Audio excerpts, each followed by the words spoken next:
नमस्कार, स्वागत अभिनंदन हमारे इस YouTube चैनल में।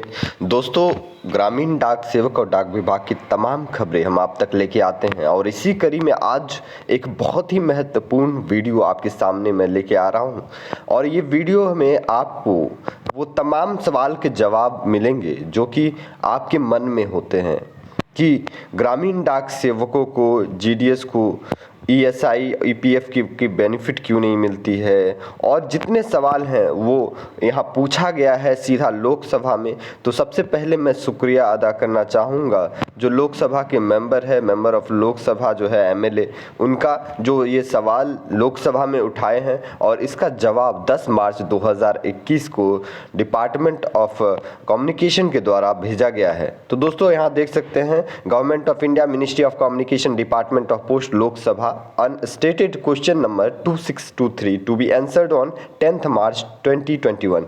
तो 10 मार्च 2021 को ये सवालों का जो जवाब है वो प्रकाशित किया गया है पब्लिक डोमेन में। तो मैं आपको इस जो सवाल जवाब है इससे साझा करना चाहता हूं। बस एक दरख्वास्त है, एक रिक्वेस्ट है आपसे कि कृपया पैसेंस बना के ज़रूर रखिए कि वीडियो थोड़ा सा ज़रूर लंबा होगा लेकिन आपके तमाम सवालों का यहाँ जवाब है। तो चलिए दोस्तों स्टार्ट करते हैं। तो सबसे पहले जो सवाल पूछे हैं श्री पुच्छा ब्रह्मानंदिया रेड्डी, श्री संजय यादव, श्री पीवी मिथुन रेड्डी, श्री अदला प्रभाकरा रेड्डी, श्री कपुल बालाजी तुमने, श्री बिसंती वेंकटा सत्यावती। तो इन सभी को मेरे तरफ से और तमाम ग्रामीण डाक सेवकों की तरफ से शुक्रिया कि उन्होंने इस तरह के सवाल लोकसभा में उठाया। हमारे मुद्दों को संसद में उठाया जा रहा है, ये बहुत बड़ी बात है। With the ministry of communication to please to state, यानी कि मिनिस्ट्री ऑफ कम्युनिकेशन से ये सवाल पूछे जा रहे हैं। तो पहला सवाल, अगर सवाल आपको लगे कि हाँ इसका जवाब मुझे जानना है तो ज़रूर वीडियो को कंटिन्यू कीजिएगा, नहीं तो आप स्किप कर सकते हैं। Weather the Gramin Dak Sevaks are getting the benefit of employees provident fund EPF and employees state insurance ESI facilities, and if so the details thereof, and if not the reasons thereof। यानी कि अगर ग्रामीण डाक सेवकों को पीपीएफ और ईपी या फिर ईएसआई का फैसिलिटी दिया जाता है या नहीं दिया जाता है तो प्लीज़ बताइए कि क्यों नहीं दिया जाता है, पहला सवाल। दूसरा, the detail of all welfare schemes provided to GDS, जितने भी वेलफेयर स्कीम है ग्रामीण डाक सेवकों के लिए उसका विवरण दीजिए। तीसरा, reason of limiting the working hour for GDS to 5 hour daily, क्या वजह है कि ग्रामीण डाक सेवकों को 5 घंटे ही काम दिया जाता है, तो इसका जो कारण है वो बताइए। तीसरा देखिए आगे डी नंबर पे, whether the government is aware that the GDS are work for more than the said working hour due to their nature of work, if so the steps taken by the government to compensate for this excess working hour. देखिए दोस्तों D number पे कहा गया है कि क्या ग्रामीण डाक सेवक अपने काम से जो ज़्यादा, अपने वर्किंग आवर से ज़्यादा काम करते हैं, इस बात का सूचना जो विभाग है, जो सरकार है उसे मालूम है कि वो अपने वर्किंग आवर से ज़्यादा काम कर रहे हैं। अगर ऐसा है तो डिपार्टमेंट और विभाग सरकार इसको लेके क्या कदम उठा रही है इसके बारे में विवरण दें। उसके बाद दोस्तों ई में जो लास्ट सवाल पूछा गया है, whether the government proposed to regularize all the GDS, if so the detail thereof, if not the reason therefore। कहने का मतलब है दोस्तों कि क्या सरकार ग्रामीण डाक सेवकों को परमानेंट रेगुलाइज करेगी, अगर करेगी तो उसके डिटेल दे, अगर नहीं तो बताए कि क्यों नहीं करेगी। तो दोस्तों यहाँ पे आपके मन के अगर सवाल हैं, अगर आप के अंदर में जो सवाल हैं उसमें से कोई सवाल है तो प्लीज़ वीडियो को कंटिन्यू कीजिए अभी, नहीं तो आप यहाँ से आप स्किप कर सकते हैं, क्योंकि अब जो है हम जवाब देंगे हर एक क्वेश्चन का शुरुआत से। यानी कि सबसे पहले पहला सवाल का जवाब जो कि ईपीएफ और ईएसआई को लेके पूछा गया था। तो देखिए दोस्तों पहला सवाल का जवाब क्या है। दोस्तों पहला सवाल का जवाब है, no sir, department has no regulation to cover the Gramin Dak Sevak GDS under EPF and ESI, that is ESI, the government the GDS are holders of say civil post but outside the regular civil service। कहने का मतलब दोस्तों सरकार कह रही है कि department कह रही है कि नहीं, ऐसा कोई भी रेगुलेशन नहीं है कि ग्रामीण डाक सेवकों को ईपीएफ या फिर ईएसआई के अंदर रखा जाए। हालांकि वो ध्यान दीजिएगा दोस्तों, यहाँ पे लिखा हुआ है हालांकि वो सिविल पोस्ट पे हैं लेकिन रेगुलर सिविल सर्विस से बाहर रखा गया है उसे। ठीक है दोस्तों, hence they can not be treated as a regular employee, और इसलिए उससे रेगुलर एम्प्लॉय की दर्जा नहीं दी जा सकता है। In civil appeal number 3050 Civil Appeal number 3050 and 3150 of 2019 of Guru Sevak Singh and other, Honorable Supreme Court has observed that GDS is not an employee under the Gratuity Act 1972। तो दोस्तों जो case हुआ था गुरु सेवक सिंह और others के बीच में, supreme court ने के जजमेंट उसमें दिया गया था कि ग्रेजुएटी एक्ट 1972 के अंदर ग्रामीण डाक सेवक नहीं आता है। Work done by GDS is a part in nature and for this work they are paid time related continuous allowance। तो जो काम है ग्रामीण डाक सेवकों का वो वक्त समय के अनुसार ही बांधा गया है और इसी वजह से उन्हें टाइम रिलेटेड कंटिन्यूस अलाउंस दिया जाता है, यानी कि TRCA दिया जाता है। ठीक है दोस्तों, in addition it is imperative for every GDS to have alternative means livelihood prior to their engagement. इसके अलावा इस बात को अभी जो है सुनिश्चित किया जाता है GDS में भर्ती कराने से पहले कि उसके पास जीवन व्यापन के लिए कोई और भी जरिया हो जिससे वह आमदनी कमाता हो, पैसे वो उससे कमाता हो। तो दोस्तों आप देख सकते हैं जवाब जो सरकार का है वही घिसा पिटा है, लेकिन दोस्तों ये सवाल उठाए जा रहे हैं, ये भी एक महत्वपूर्ण बातें हैं।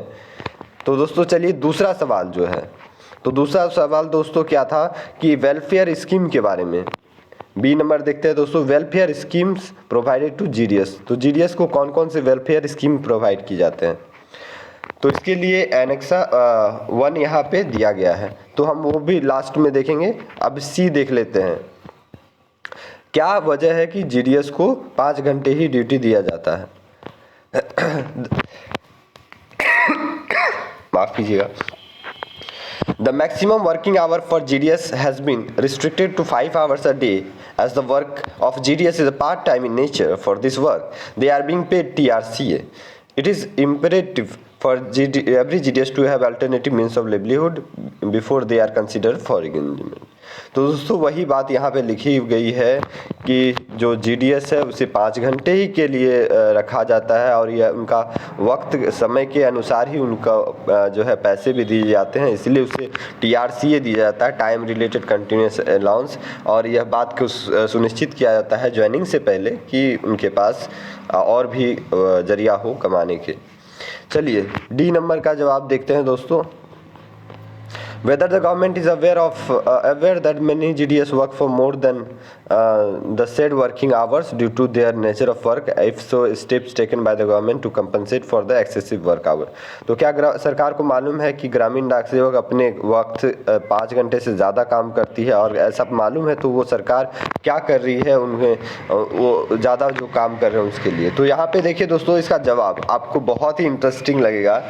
इसका जवाब है नो सर, यानी सरकार को ये इस बात का इल्म ही नहीं, इस बात की जानकारी ही नहीं, इस बात का कोई एहसास ही नहीं कि ग्रामीण डाक सेवक 4-5 घंटे नहीं बल्कि 8-8, 10-10 घंटे काम करते हैं वक्त पे, ज़रूरत पे उन्हें बहुत ज़्यादा ही प्रेशराइज किया जाता है। इन सब चीज़ों को के बारे में सरकार को, विभाग को मालूम ही नहीं। जस्ट लिखा हुआ है दोस्तों नो सर, आप देख सकते हैं डी का जवाब। मैं आपके सामने जो है ये जो पढ़ रहा हूँ ये कोई आम लेटर नहीं है दोस्तों, ये जो संसद है हमारा, जहाँ पे कानून बनते हैं, जहाँ पे नियम बनते हैं, जो कि मंदिर है हमारे देश का, जहाँ पे जो संविधान के तमाम नियमों का यहाँ पे जो व्याख्या होती है उसे बनाया जाता है, उसे बदलाव किया जाता है, वहाँ से ये रिलीज किया गया है। तो बिल्कुल आप देख सकते हैं कि सरकार को इस बात का इल्म ही नहीं, इस बात का खबर ही नहीं कि ग्रामीण डाक सेवक किस तरह से अपना जीवन यापन कर रहे हैं, कितनी मुश्किलातों का सामना करते हुए, कितने काम करते हुए, कितने घंटे वो काम कर रहे हैं, इसके बारे में सरकार को मालूम नहीं है। जस्ट लिखा हुआ है नो सर। तो दोस्तों ये ऑफिशियल आंसर आप देख रहे हैं। चलिए दोस्तों, लास्ट सवाल जो है, whether the government propose to regularise और JDS, if so the detail thereof and if not the reason thereof. मतलब क्या सरकार जो है ग्रामीण डाक सेवकों को परमानेंट करने के बारे में सोच रही है? अगर सोच रही है तो वो बताए, अगर नहीं तो इसके पीछे वजह बताए।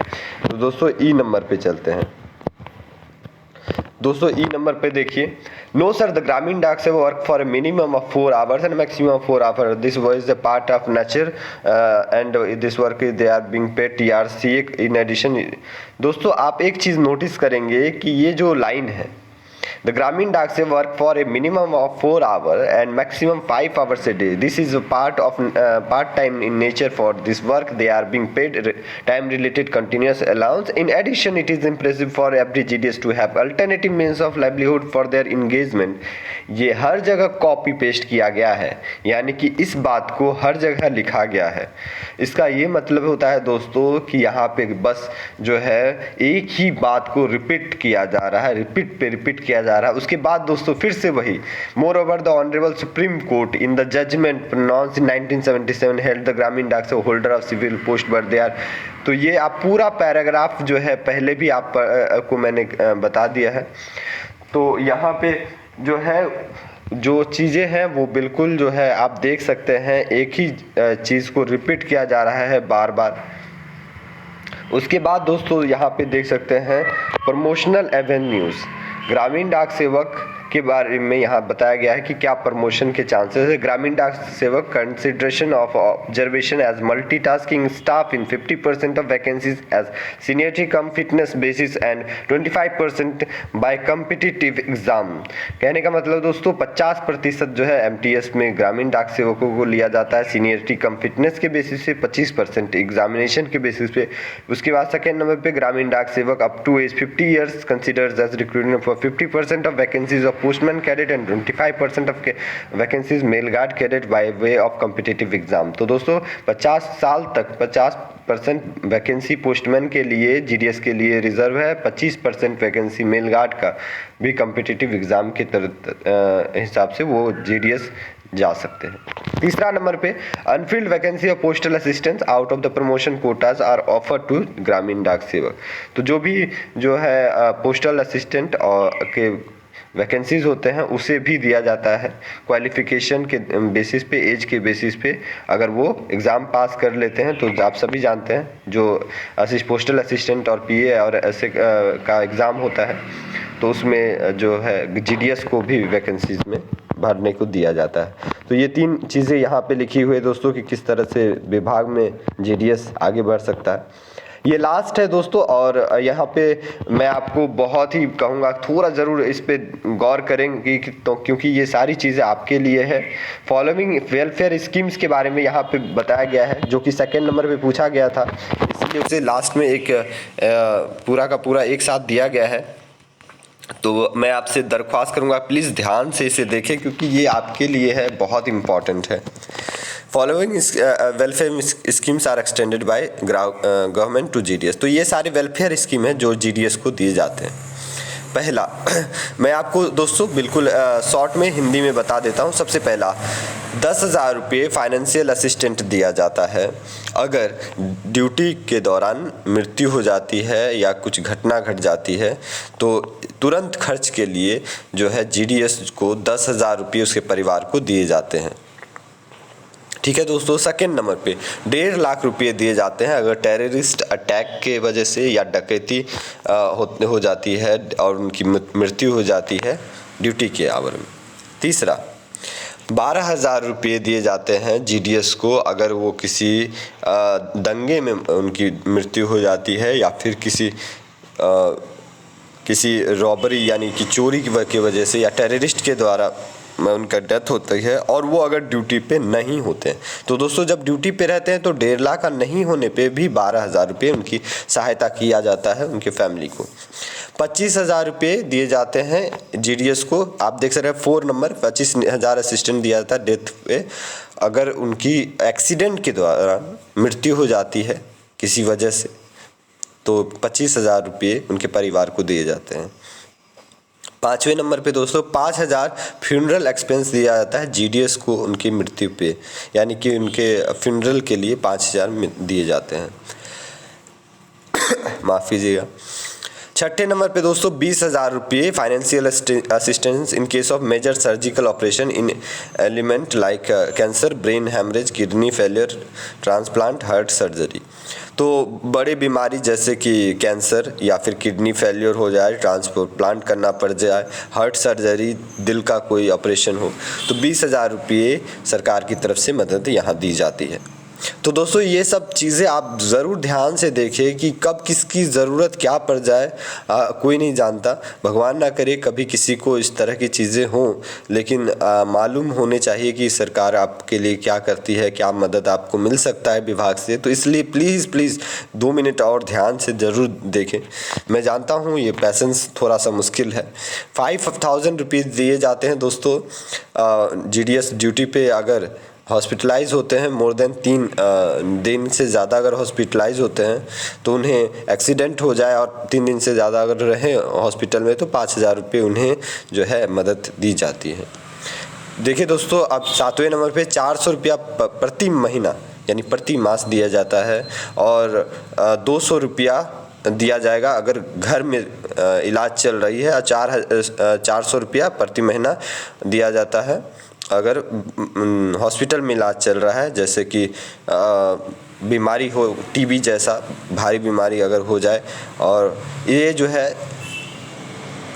कम से कम 6 साल आपको इसके लिए ड्यूटी हो उसके बाद अगर आपको होता है, और ये सिर्फ़ और सिर्फ 6 महीने के लिए ही दिया जाएगा। ये चीज़ें, ये फैसिलिटीज़ 6 महीने के लिए अगर आप किसी भी भारी बीमारी से हॉस्पिटल में भर्ती हैं, कंडीशन ये है कि आप 6 साल से ज़्यादा ड्यूटी भी कर चुके हों, तो आपको 400 रुपया प्रति महीना जो है वो मदद दी जाएगी हॉस्पिटल खर्चे के लिए, और घर पे इलाज हो रहा है तो 200 रुपये दिए जाएंगे। उसके बाद दोस्तों 9वें नंबर पे देखिए स्कॉलरशिप के बारे में बताया गया है कि ग्रामीण डाक सेवक के बच्चों के लिए क्या क्या स्कीम्स है।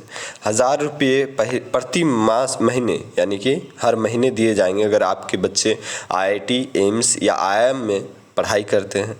उसके बाद दोस्तों दूसरा देखिए, अगर किसी टेक्निकल एजुकेशन में है ना अगर पढ़ाई करते हैं तो 280 रुपये दिए जाएंगे।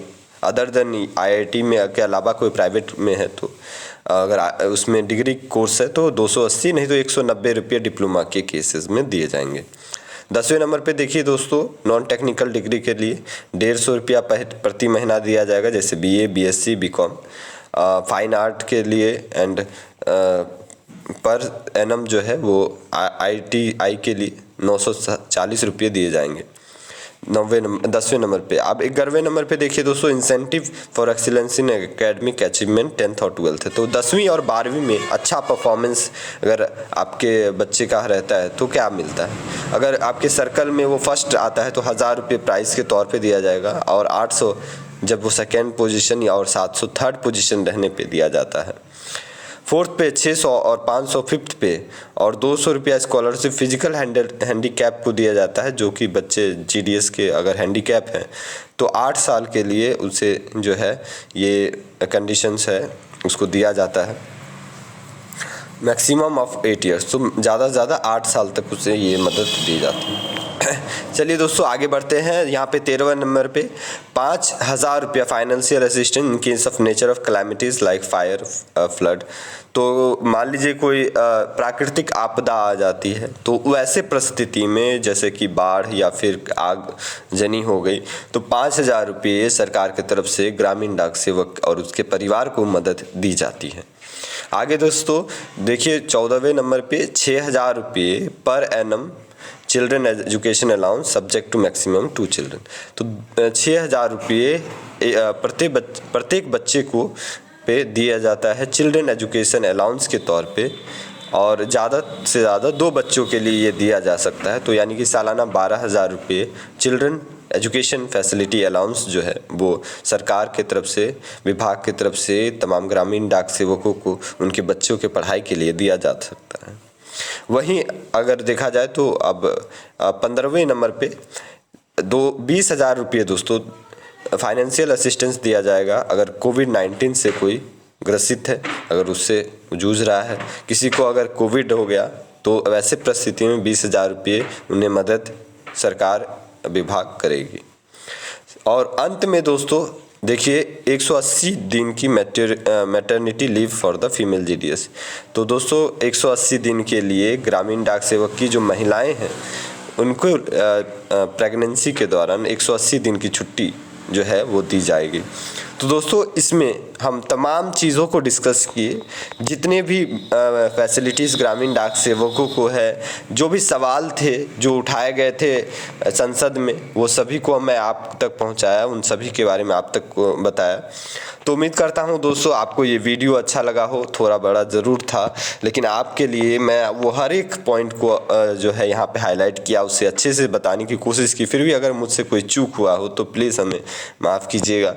और अंत में यही कहूँगा कि आप इस जो पूरा PDF है इसे भी आप डाउनलोड कर सकेंगे, देख पाएंगे नीचे दिए गए लिंक पे, जो डिस्क्रिप्शन में मैं डाल दूंगा, और आप विजिट कर सकते हैं, उसे पढ़ सकेंगे अपने से और रख सकेंगे अपने पास भी। वीडियो को यहीं समाप्त करेंगे। हमारा साथ देने के लिए, हमारे साथ यूं ही बने रहने के लिए शुक्रिया। चैनल को सब्सक्राइब करके बेल आइकन प्रेस कर दे ताकि आपको हर एक अपडेट ग्रामीण डाक सेवक और डाक विभाग से मिलता रहे। बहुत बहुत शुक्रिया, बहुत बहुत धन्यवाद।